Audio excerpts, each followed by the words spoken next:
vous salue encore en ce matin où Dieu a une parole pour nous, une parole de vie, une parole de choix, une parole qui va nous propulser encore vers l'avant. Ce matin, le thème n'est rien d'autre que perturbation et service essentiel. Perturbation et service essentiel. Pour ce, nous lisons Genèse chapitre 41. On va sauter quelques versets 8 à 10 et suite. Premièrement, la Bible dit ceci: le matin, Pharaon eut l'esprit agité ou perturbé, et il fit appeler tous les magiciens et tous les sages de l'Égypte. Il leur raconta ses songes, mais personne ne put les expliquer à Pharaon. Alors le chef des échansons prit la parole et dit à Pharaon: je vais rappeler aujourd'hui le souvenir de ma faute. Pharaon s'était irrité contre ses serviteurs, et il m'a fait mettre en prison dans la maison du chef des gardes, moi et le chef des panetiers. Verset 12. Il y avait là avec nous un jeune hébreu, esclave du chef des gardes. Nous lui racontâmes nos songes et il nous les expliqua. Verset 14. Pharaon fit appeler Joseph. On le fit sortir en hâte de prison. Il se rasa, changea de vêtements et se rendit vers Pharaon. Verset 25. Joseph dit à Pharaon: ce qu'a songé Pharaon est une seule chose. Dieu a fait connaître à Pharaon ce qu'il va faire. Nous sautons au verset 34. Que Pharaon établisse des commissaires sur le pays pour lever un cinquième des récoltes de l'Égypte pendant les 7 années d'abondance. Perturbation et service essentiel. Service essentiel. Vous savez, Dieu peut perturber ta vie pour t'amener là où il veut que tu sois. Dieu est pas toujours l'auteur des perturbations, mais il peut permettre des perturbations pour t'amener du point A au point B. Parfois, les perturbations sont des éléments propulseurs qui peuvent nous amener dans les desseins de Dieu. Je ne sais pas quelle heure il est dans le calendrier de Dieu, mais c'est l'heure d'aller quelque part. C'est l'heure d'arriver à une nouvelle destination. Pour toi, pour ta famille, pour les nations, il est temps d'arriver dans un port désiré. Ainsi, il y a des perturbations qui peuvent venir pour bouger parce que l'homme a une aversion au changement. De façon naturelle, nous ne voulons pas changer. Et parfois, ça prend des éléments perturbateurs pour nous faire bouger. Vous savez, la crise qui peut amener une perturbation, la crise qu'on vit présentement va certainement bouleverser, perturber des choses, mais elle va essentiellement demander des services essentiels. Il y a une crise qui est là, mais une crise va imposer un service de notre part. La crise vient à faire appel à des hommes et à des femmes qui vont s'élever au-delà d'eux-mêmes, s'élever dans une autre dimension. Oh, la crise va chercher le meilleur de toi. Elle va peut-être détruire la plus faible portion de toi, mais elle ne détruira pas tout sur son passage. Il existe un reste. Il y a quelque chose qui reste en toi. Il s'agit de ce service essentiel. Cette crise, cette perturbation fait appel à des services essentiels dans ta vie. Oh, c'est dans une crise aussi qu'on réalise que toute chose n'a pas la même valeur, n'a pas la même importance. C'est dans la crise qu'on réalise qu'il existe des services essentiels. On pensait que tous les services étaient au même titre d'égalité. Mais aujourd'hui, dans ce lockdown, dans ce shutdown, on réalise qu'il existe des services essentiels. My God, de la même façon dans ta vie aussi, quand une crise frappe à ta porte, il est temps pour toi de faire l'inventaire de ce qui est essentiel et ce qui n'est pas essentiel. Parce que tu n'as pas tout le temps pour t'embarquer dans n'importe quoi et dans toute chose. Il est temps de nous concentrer sur l'essentiel. Vous savez,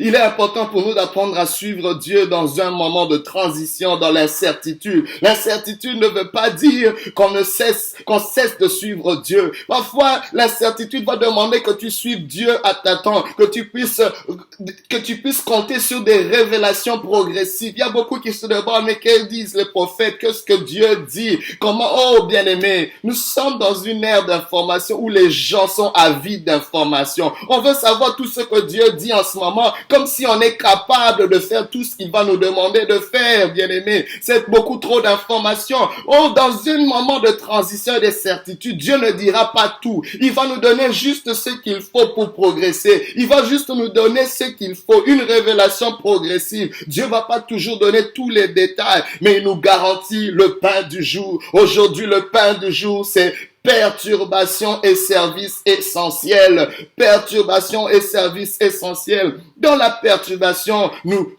réalisons que nous ne connaissons pas l'œuvre de Dieu qui fait tout. Oh my God. Connais-tu la voie? Connais-tu le chemin du navire dans l'océan? Peux-tu retracer la trace du désert dans l'air? Oh my God! Peux-tu retracer la trace du serpent sur le rocher? Peux-tu comprendre comment les os de l'enfant se forment dans le sein de sa mère? Il y a des mystères, il y a des choses qu'on ne comprend pas dans l'œuvre de Dieu, mais il nous appelle à le suivre. Aujourd'hui, au milieu des perturbations, il y a des services essentiels, oh, que nous devons manifester.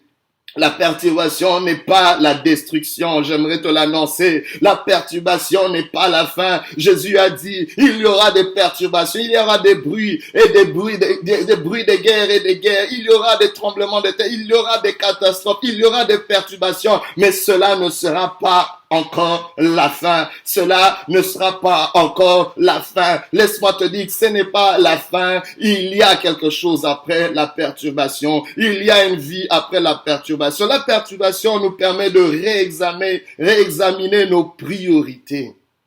Dieu permet une perturbation pour accomplir ses desseins. On le voit dans ce texte merveilleux où le roi était perturbé par son songe, par un rêve qui bouleversait le roi de la plus grande nation existante à l'époque, l'Égypte. Et ce pharaon a demandé à son conseil de sages, de magiciens, les gens qui pouvaient interpréter les rêves, les gens qui avaient la connaissance des temps, des signes, mais personne ne pouvait le faire. Que fais-tu quand ta perturbation n'a pas une explication? My God, c'est ce qui frustre encore, c'est ce qui perturbe. Vous savez, c'est une chose d'avoir une perturbation dans ton environnement, c'est une autre chose d'avoir une perturbation dans ton âme. Je suis en train de parler aux âmes perturbées aujourd'hui. Ton âme est angoissée, ton âme est perturbée, mais laisse-moi te dire que Dieu a un plan, que Dieu est en train d'accomplir ses desseins même au milieu de la... Oh my God, Dieu n'est pas au chômage pendant la perturbation. Oh, pendant que ton âme est perturbée, Dieu est en train de travailler dans quelque chose. J'aimerais qu'au milieu de la perturbation, tu fasses confiance à celui qui ne change pas. La Bible l'appelle l'ancien de jour, le rocher des âges, le rocher de notre salut. Tout peut basculer, mais Dieu demeure assis sur son trône. Et il va accomplir à travers les perturbations, ses desseins. Il y avait des desseins qu'il devait accomplir. C'est pour ça que ce fameux rêve revient à plusieurs fois dans le sein, dans l'âme, dans l'esprit de Pharaon. Il voit des vaches grasses qui sont dévorées par des vaches maigres. Il voit des épis gras qui sont dévorés par des épis maigres et laids. Mais il sait pas ce que ça veut dire. Mais cela l'angoisse et le perturbe. Jusqu'à ce qu'un de ses serviteurs, my God, on parle de service essentiel, mais le roi pouvait compter sur ses magiciens et ses sages. Il comptait sur ce service essentiel. En ce moment-là, on a besoin des conseillers, on a besoin des chercheurs, on a besoin des scientifiques. Mais cela ne pouvait pas donner la réponse. Que faisons-nous quand nos experts sont à bout de souffle? Merci pour nos experts. Mais à un moment donné, l'expertise revient à Dieu. C'est Dieu qui va décider quel est le service essentiel. Et le service essentiel se retrouve dans la bouche d'un homme,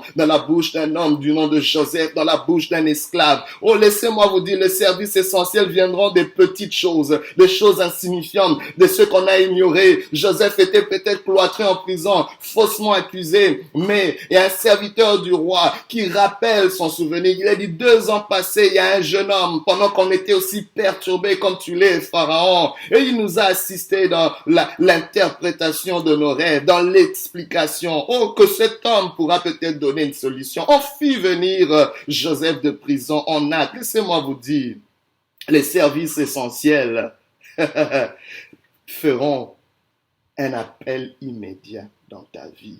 Je sais pas, il y a quelque chose, je sens dans mon cœur qu'il y a un service que tu dois relâcher pour accélérer la solution dans ta vie. Et le service essentiel était dans la bouche de Joseph. Ce service, c'était la sagesse qu'il avait. C'était sa capacité d'interpréter les songes. Je ne sais pas ce que Dieu a mis en toi, mais cette crise vient faire appel à un service essentiel dans ta vie. Il est temps que tu l'identifies. Il est temps que tu le reconnaisses. Ne sois pas juste perturbé pour être perturbé. Tu dis, dans ma perturbation, il y a quelque chose que je dois relâcher. Dans ma perturbation, il y a quelque chose que je dois déployer. Alors le pharaon parle de ce songe.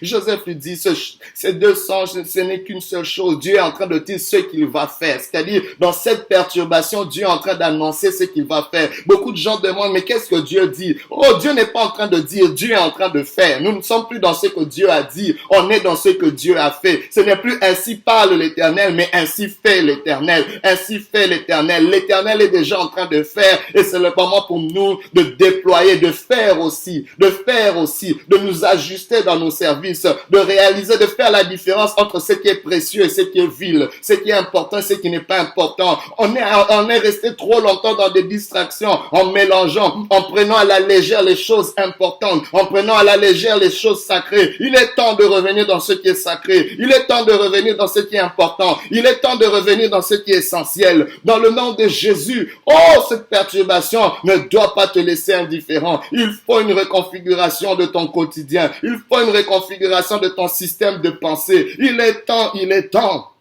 est très important. Il dit à Pharaon, Dieu a annoncé les choses qu'il va faire, les choses qu'il va faire.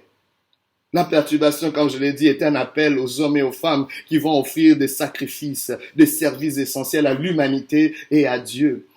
Et Joseph lui donne ce conseil que Pharaon établisse un homme sage, intelligent, qui pourra gérer cette crise, qui pourra gérer cette crise qui va venir parce que Dieu annonce ce qu'il va faire, mais qui puisse gérer la saison d'abondance parce qu'une crise va généralement mettre fin à une saison et anticiper et commencer une nouvelle saison. J'aimerais te dire qu'il y a une saison d'abondance après une crise. On l'a toujours vu. À chaque grande crise qu'il y a à travers la terre, il y a toujours une saison d'abondance. Il y a toujours une génération d'abondance. On l'a vu dans la guerre, après la Deuxième Guerre mondiale, on a eu cette vague de baby boomers. On a eu une grosse prospérité. Bien aimé, il y a quelque chose de grand qui s'annonce. Mais laissez-moi vous dire, il y a une grande moisson d'âme, une grande conscientisation des gens vers Dieu. Oh, il y a une grande moisson d'âme. Il y a un grand réveil que Dieu veut faire. On ne parle pas juste de l'économique, on parle de nos âmes. On parle de nos âmes. Connais-tu la valeur de ton âme? C'est quelque chose de très important qu'on doit saisir encore aujourd'hui.